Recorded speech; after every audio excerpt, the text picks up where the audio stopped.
Two men journey to the bars and restaurants of Scandinavia to find amazing beers, always with the same question. Hey, what's on tap? It's time to find out. He don't be happy. What's on Tap podcast, coming to you now on the 10th of December. It's still the Christmas calendar. Surprisingly, Christmas is creeping closer and closer.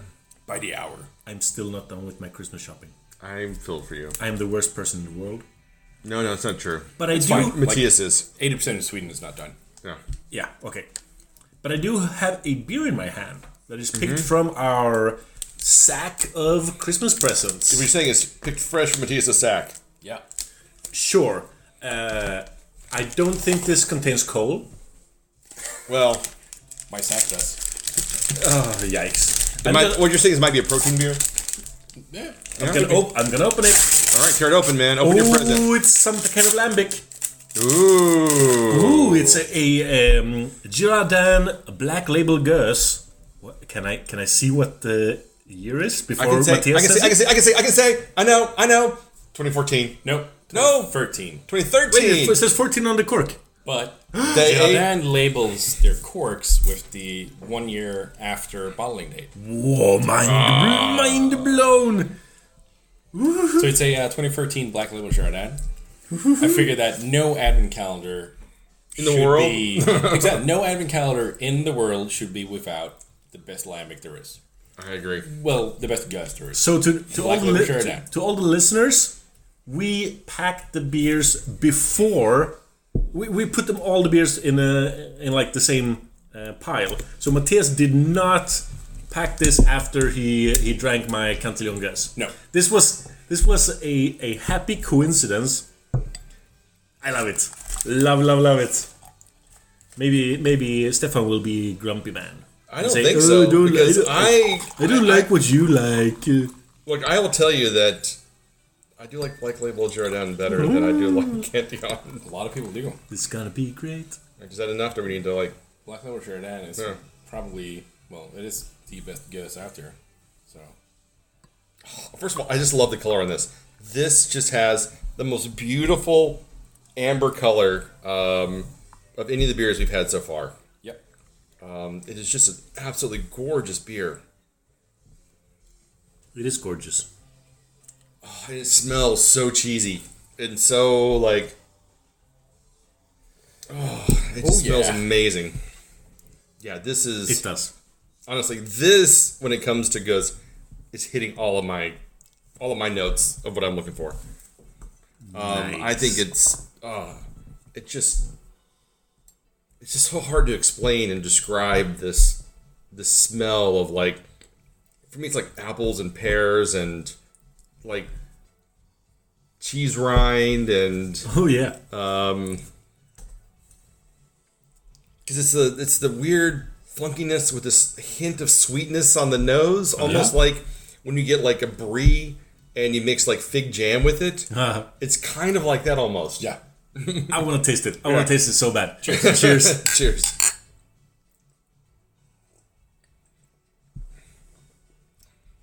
Oh, yeah. Oh yeah.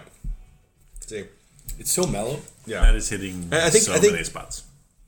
Like comparing this to the Cantillon, I think what I like about this is a lot funkier. It's mellow, it's funkier, whereas the Cantillon, which is so like tart in the mouth that it kind of it's not one of my favorite. It's not my pleasure spot, I guess would be the thing. Whereas this is, it's a little funky, it's a little tart, it's got like the flavor profile, and it just gives a lot more for me. Yeah. I think this is, for me, I perceive it as like less minerally than the Cantillons. And this is more like funky and cheesy, Yeah. which Yes. I enjoy more. Even though I gave the Cantillon a 5. Yeah. Obviously, this is going to be a 5 This as is well. great.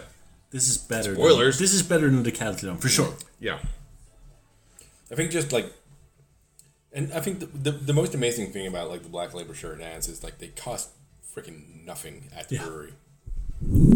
Yeah, I mean, like that's what I like about Girardin and Boone and Dre Fontaine is they're not expensive. I mean, they're not the new hotness like Cantillon is. Like Cantillon just disappears the minute it hits the shelf. Yes. But like these guys are just like always around, and they're kind of like the people that are in the know. They're like, yeah, you can pay like twice as much for the Cantillon, or you can get like 3 of these, and these are going to be like amazing, a much more interesting. Well, I mean, beer. A 75 centiliter of Black Label Girardin in Belgium at the brewery is like 35 kroner a bottle. Yes, so sick. It is, and that's like 4 years of work in one bottle, and it's 35 crowns.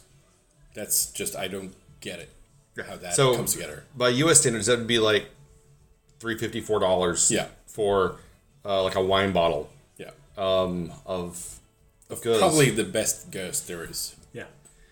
This beer Which for me... would like this would be like the $2 chuck of wines. Like if you're going to go to the liquor store and you saw something that was like $4, you'd be like, that's hot garbage. I would never buy that because that's just going to be like just throat burn all the way down. But like, yeah, these guys are producing just amazing stuff. This is an eye-opener for me. I've had my fair share of Girardin, but I am such a Driefonteinen fanboy that I swear by them, and I will always default to Driefonteinen. But this is world class. Yeah. And I am not giving Girardin the credit they deserve. Shame on you. Shame on you. you. Yes. For real. Yes. I'm not giving them the credit they deserve. And honestly, Matthias, like I guess 3 years ago when we started doing this, that's what you got me into the Girardin. Yeah. And I've really come to appreciate them, and Tilquin and 3F and the other Gueuzeries out there. I think Girardin is by far my favorite, lambic and Gueuze producer. So that's why I wanted to bring one of those to the calendar. Well, I'm so glad you did, man, because this is outstanding. One of my oldest bottles. So Nice. Even better. Because, I mean, this is 1882, but have they really been producing for that long? Or has it been kind of like they were founded, but then they stopped for like 40 years and they picked it up again? I actually don't know. Okay. But I think I do know that they're one of the, founders of the process. Who have survived. I mean, I have no idea how many Gueuze producers there was who had to close down, but I mean... Yeah, at one point it was just a huge, back in the turn of the century, and then World War I and World War II kind of killed a lot of that, and then it's kind of was forgotten for a lot of years, and then it's only been in the past, I think, in the 70s or so that it kind of started coming back again, but then it was in the early 90s, right? Yes, I would say early 90s because I've had... 70s was when most breweries closed. 70s and 80s. But there's also when they started doing the sweet, the Mort Sabut kind of thing. Wasn't that kind of... Because the style was dying, and so they were trying to be able to drink it. They were putting the sugar in it to make it sweet, to get people to drink it. And then the 80s, of course, it was like all but forgotten. Yeah. And then in the 90s, you're right, it started to come back again. I know that, for example, Eilenbosch, they were closed in the 80s. Okay. 87 might be the last vintage. And it was like the Nave was also in the 80s? The Nave was, something like that, yeah. Also closed in the 80s. Yeah. So I think there have been multiple times when a lot of lambic brewers went under.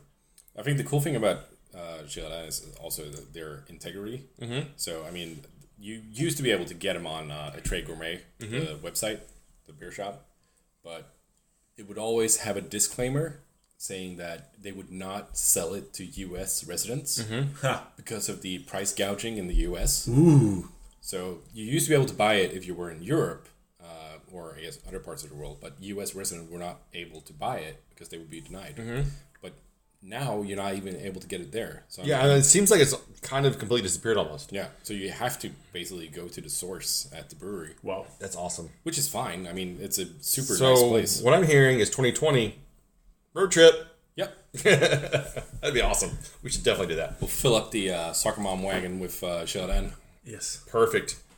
We'll do just cruise around all the different Gueuzeries and just pack it in and bring it back. I love that plan. We need to do an What's on Tap podcast on the road. Yes. That would be a lot of fun. Okay. All right. So what do we give this beer, Martin? 4.75. 4.75? I'm going to give this a 5. I think it's amazing and perfect. A 5. Yep. I gave you shit for being the grumpy man, and I am the grumpy man. You are the grumpy man. I'm not that grumpy. This is amazing. Yeah. Come on. You're slightly grumpy. Come on. You're 0.25 grumpy. Yeah. Yes. Yes. Cool. I accept this. Yeah. All right. Until tomorrow. Yes. Yep. Day 11.